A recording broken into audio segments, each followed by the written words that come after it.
इस दुनिया का चाहे कोई भी माता पिता हो, अपने बच्चों से बेइंतहा मोहब्बत करता है, चाहे वह गरीब हो या फिर अमीर हो। पर इसी लाड प्यार के चक्कर में कुछ बच्चे ऐसे राह पर निकल पड़ते हैं जिसका खामियाजा उसके पूरे परिवार को भुगतना पड़ जाता है। आज की भी कहानी में सेम कुछ ऐसे होता है। नमस्कार, मैं ममता दुबे और आप देख रहे हैं क्राइम स्टोरी। आज की जो सच्ची घटना मैं आपको सुनाने वाली हूँ, यह घटना है उत्तराखंड प्रदेश की। उत्तराखंड का एक शहर पड़ता है हल्द्वानी, और इसी हल्द्वानी का एक थाना पड़ता है काठगोदाम। काठगोदाम थाने के अंतर्गत एक इलाका आता है तिकोनिया कॉलोनी, और इसी तिकोनिया कॉलोनी का रहने वाला कृष्णा सेन, कृष्णा जिसकी उम्र है लगभग 27 साल के आसपास। कृष्णा की पत्नी का नाम है प्रियंका, जिसकी उम्र है 23 साल। दरअसल कृष्णा और प्रियंका के शादी हुए भी मात्र 4 साल भी नहीं गुजरा था कि पति पत्नी के बीच में झगड़ा तकरार शुरू हो जाता है। एक दिन जब पति पत्नी के बीच में झगड़ा तकरार शुरू होता है, प्रियंका इस प्रकार से गुस्से में आ जाती है कि वह गुस्से में ही अपने पति को के घर छोड़कर मायके चली जाती है। दरअसल प्रियंका जो चांदमारी कॉलोनी की रहने वाली है।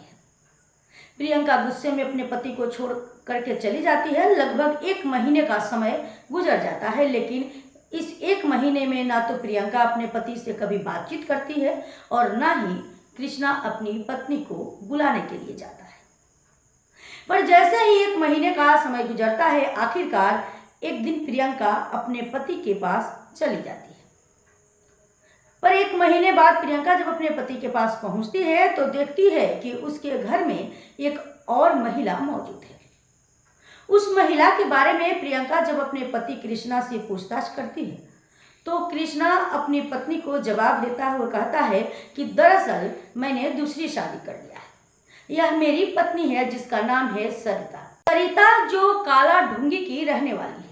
प्रियंका को जब मालूम चलता है कि उसके पति ने दूसरी शादी कर ली है, यह जानकर प्रियंका और भी काफी गुस्से में आ जाती है। प्रियंका अपने पति से दूसरी पत्नी को लेकर के झगड़े तकरार शुरू कर देती है, लेकिन कृष्णा कैसे भी अपनी पत्नी को समझाने में कामयाब हो जाता है और कहता है कि मैं सरिता को नहीं छोड़ सकता हूँ, बल्कि जितना मोहब्बत मैं तुमसे करता हूँ उतना ही सरिता से भी करता हूँ। आखिरकार प्रियंका के सामने भी कोई रास्ता नहीं बचता है और मजबूर होकर अपनी पति और सरिता के साथ रहने लगती है। पर जैसे ही लगभग 3 से 4 महीने का समय गुजरता है, प्रियंका को यह एहसास होने लगता है कि कृष्णा अब उससे कम और सरिता से ज़्यादा प्यार करता है। इसी बात को लेकर फिर से प्रियंका का उसके पति के साथ में झगड़ा तकरार शुरू हो जाता है। पर इस बार झगड़े तकरार जब शुरू होता है, कृष्णा अपनी पत्नी प्रियंका से कहता है कि अगर तुम्हें इस घर में रहना है तो तुम्हें अपने परिवार वालों से 8 लाख रुपये मांगना होगा। हालांकि सरिता जब इस 8 लाख रुपये के बारे में पूछती है तो कृष्णा उसे जवाब देते हुए कहता है कि दरअसल मैं अपना एक नया बिजनेस करना चाहता हूँ, पर बिजनेस करने के लिए जब रुपया मांगता है, प्रियंका इसके लिए इनकार कर देती है, क्योंकि प्रियंका इससे पहले भी अपने पति को 5 लाख रुपया दे चुकी है। प्रियंका अपने पति को समझाते हुए कहती है कि मेरे परिवार वालों की स्थिति इतनी भी अच्छी नहीं है कि वह आपको 8 लाख रुपए देंगे। 8 लाख रुपए देने से जब इनकार कर देती है, अपने पति को 5 लाख रुपए दे चुकी है, प्रियंका अपने पति को समझाते हुए कहती है कि मेरे परिवार वालों की स्थिति इतनी भी अच्छी नहीं है कि वह तुम्हें 8 लाख रुपए देंगे। हालांकि जब रुपये देने से इनकार कर देती है, उसके बाद से कृष्णा फिर से प्रियंका को अपने घर से निकाल देता है। लेकिन इस बार प्रियंका जब अपने मायके में जाती है, अपने पति की सारी कहानी परिवार वालों को बताती है। साथ ही साथ कहती है कि मैं अपने पति को सबक सिखाना चाहती हूँ। प्रियंका जब कृष्णा की सारी कहानी अपने परिवार वालों से बताती है, इसे सुनने के बाद प्रियंका के माता पिता भी उसे लेकर के काठगोदाम थाने में पहुंच जाते हैं। प्रियंका जब थाने में पहुंचती है, कृष्णा की सारी कहानी पुलिस को बताती है, लेकिन पुलिस प्रियंका को आश्वासन देते हैं, वह वहां से घर तो भेज देती है, पर मुकदमा दर्ज नहीं करती है। करीब एक सप्ताह बीत जाने के बाद प्रियंका फिर से जब थाने में जाती है, पुलिस के ऊपर दबाव देती है। पुलिस इस बार भी ना तो प्रियंका की कोई बात सुनती है और ना ही इस बारे में कृष्णा से कुछ पूछताछ करती है। देखते ही देखते लगभग 4 महीने का समय गुजर जाता है। पर जैसे ही 4 महीने का समय गुजर जाता है, इधर प्रियंका को जब पूरा यकीन हो जाता है कि काठगोदाम थाने की पुलिस उसकी रिपोर्ट दर्ज नहीं कर रही है, आखिरकार एक दिन अपने पिता को लेकर के हल्द्वानी के एसएसपी से मुलाकात करती है। कृष्णा की पूरी कहानी एसएसपी से बताती है। दरअसल प्रियंका रोते हुए एसएसपी साहब से कहती है कि कृष्णा ने मेरे साथ चीट किया है और काठगोदाम थाने की पुलिस मेरी रिपोर्ट नहीं दर्ज कर रही है। प्रियंका जब यह सारी कहानी एसएसपी साहब को सुनाती है, तब जाकर के एसएसपी साहब काठगोदाम थाने में फोन करते हैं और पुलिस को फटकार लगाते हैं। एसएसपी साहब जब फटकार लगाते हैं, तब जाकर के काठगोदाम में 4 महीनों बाद मुकदमा दर्ज की जाती है। दरअसल प्रियंका अपने पति के ऊपर दहेज उत्पीड़न का केस दर्ज कराती है। पुलिस जब मुकदमा दर्ज कर लेती है, उसके बाद से कृष्णा से पूछताछ करने के लिए उसके घर पे जाती है, तो मालूम चलता है कि कृष्णा अपनी पत्नी सरिता के साथ घर छोड़ करके फरार हो चुका है। पुलिस जब कृष्णा के बारे में पता लगाती है, तो मालूम चलता है कि कृष्णा कालाढूंगी में रह रहा है। पुलिस जब कालाढूंगी में जाती है, तो मालूम चलता है कि कृष्णा हरिद्वार के ज्वालापुर भाग चुका है। दरअसल कृष्णा को यह मालूम चल चुका था कि प्रियंका ने उसके ऊपर दहेज उत्पीड़न का मुकदमा दर्ज करा दी है, इसलिए कृष्णा जहां तहां भाग रहा था। इससे पहले कि पुलिस कृष्णा के पास पहुंच पाती, 14 फरवरी को कृष्णा प्रियंका के घर पर पहुंच जाता है। दरअसल कृष्णा प्रियंका के घर यह सोच करके जाता है कि अपनी पत्नी को कैसे भी समझा करके मुकदमा वापस करा लेगा। पर जैसे ही प्रियंका के घर पर पहुंचता है, प्रियंका इस बात की जानकारी पुलिस को दे देती है। पुलिस खुद प्रियंका के घर पर जाती है और वहां से कृष्णा को हिरासत में ले लेती है। पुलिस जब कृष्णा को लेकर के थाने में जाती है, कृष्णा से जब पूछताछ करती है, तो कृष्णा पुलिस वालों को जवाब देता है कि साहब, यह मुकदमा तो मेरे ऊपर लागू ही नहीं होगा। हालांकि पुलिस जब इस बारे में कृष्णा से पूछताछ करती है, तो कृष्णा एक बड़ा ही चौंकाने वाला खुलासा करता है। दरअसल कृष्णा पुलिस वालों से कहता है कि साहब, मैं मर्द नहीं बल्कि औरत हूँ। हालांकि कृष्णा जब यह बातें कहते यह सुनकर पुलिस को भी अपने कानों पर यकीन नहीं होता है, इसलिए पुलिस अब कृष्णा का मेडिकल जांच करवाती है। पर पुलिस जब कृष्णा का मेडिकल जांच कराती है, तो मालूम चलता है कि वाकई में कृष्णा झूठ नहीं बोल रहा था। दरअसल कृष्णा वाकई में एक महिला है जिसका असली नाम स्वीटी है। पुलिस को जब कृष्णा का असलियत मालूम चलता है, पुलिस भी अब सोच में पड़ जाती है कि कृष्णा और प्रियंका की शादी हुए 4 साल गुजर गया। आखिरकार उसकी पत्नी प्रियंका को कैसे नहीं मालूम चला कि उसका पति एक पुरुष नहीं बल्कि महिला है। पुलिस जब इस पूरे वारदात के बारे में कृष्णा से पूछताछ करती है और कृष्णा जब अपनी पूरी कहानी बताता है, तो वाकई में इसे सुनने के बाद खुद पुलिस भी एकदम से दंग रह जाती है। दरअसल कृष्णा जो मूल रूप से उत्तर प्रदेश के बिजनौर शहर का रहने वाला है। कृष्णा के पिता का नाम है चंद्रसेन और माँ के नाम है निर्मला देवी। दरअसल चंद्रसेन के टोटल 4 बच्चे हैं, जिसमें 2 बेटा और 2 बेटियां, और तीसरे नंबर की कृष्णा है।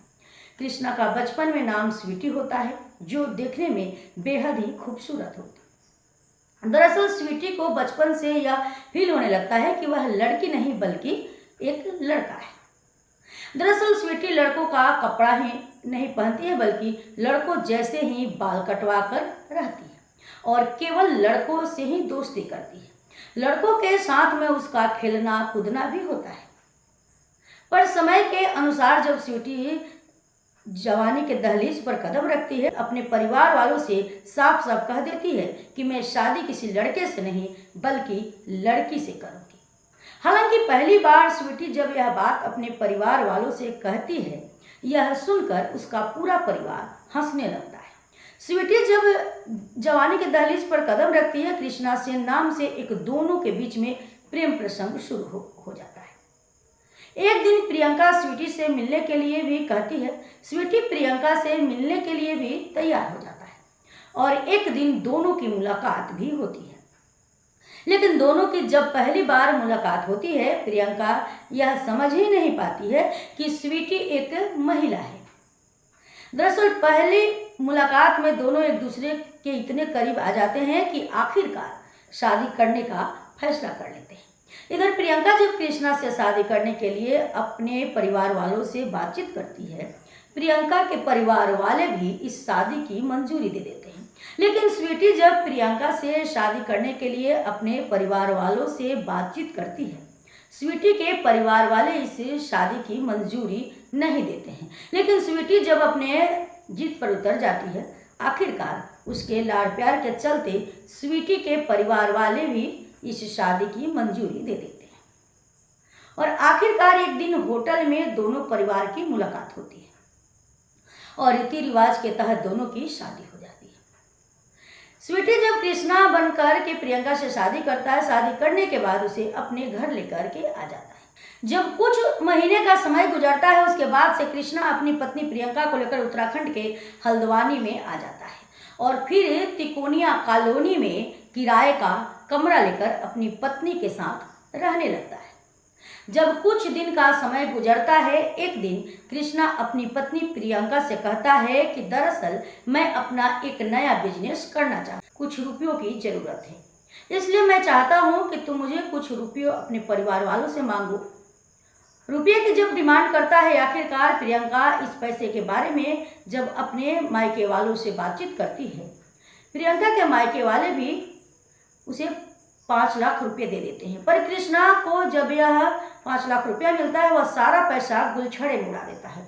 दरअसल उसके बाद से कृष्णा का यह पेशा बन जाता है अपनी पत्नी के रहते हुए उसके और भी कई महिलाओं के साथ में प्रेम प्रसंग ही नहीं चलता है, बल्कि उनके साथ चीटिंग भी करने लगता है। पर जैसे ही 4 साल का समय गुजरता है, पति और पत्नी के बीच में जब झगड़े तकरार शुरू होता है, एक दिन प्रियंका गुस्से में आकर अपने मायके चली जाती है और 1 महीने जब अपने मायके में रहती है, इसी बीच कृष्णा का सरिता के साथ में प्रेम प्रसंग शुरू हो जाता है। इससे पहले कि प्रियंका अपने पति के पास पहुंच पाती, कृष्णा सरिता से भी शादी कर लेता है। हालांकि कृष्णा जब सरिता से शादी करता है तो उसके मायके वालों से भी रुपया ले लेता है। वाकई में स्वीटी जब यह पूरी कहानी पुलिस को बताती है, उसके बाद से पुलिस जब स्वीटी के बारे में जांच पड़ताल करती है तो मालूम चलता है कि स्वीटी कृष्णा बनकर के न जाने कई सारे लड़की और महिलाओं के साथ में चीट ही नहीं किया था, बल्कि उनसे काफ़ी सारे पैसे का ठगी भी किया था। पुलिस को जब स्वीटी की सारी सच्चाई मालूम चल जाती है, उसके बाद से पुलिस स्वीटी को गिरफ्तार करके जेल तो भेज देती है, लेकिन उसके बाद से पुलिस अब स्वीटी के परिवार वालों के बारे में भी जांच पड़ताल करना शुरू कर देती है, क्योंकि पुलिस को लगता है कि शायद स्वीटी के इस पूरे खेल में उसका परिवार भी शामिल है। हालांकि पुलिस अपनी तमाम कोशिश कर लेती है, लेकिन पुलिस को यह नहीं मालूम चलता है कि स्वीटी के परिवार वाले उसके इस षड्यंत्र में शामिल थे या फिर नहीं। लेकिन पुलिस स्वीटी के परिवार वालों को फटकार जरूर लगाती है कि जब तुम लोग को मालूम था कि स्वीटी एक लड़की है, तो फिर उसकी शादी एक लड़की से करने के लिए परमिशन कैसे दे दिया। पुलिस स्वीटी को जेल तो भेज देती है, लेकिन जब इसका असलियत उसकी पत्नी प्रियंका को मालूम चलता है तो प्रियंका भी एकदम से सोच में पड़ जाती है कि अपने पति के साथ 4 साल का समय गुजार ली, आखिरकार मुझे कैसे नहीं मालूम चला कि स्वीटी एक औरत है। दोस्तों, इस पूरी घटना के बारे में आप क्या सोचते हैं? हमारे साथ कमेंट बॉक्स में अपनी राय जरूर दें।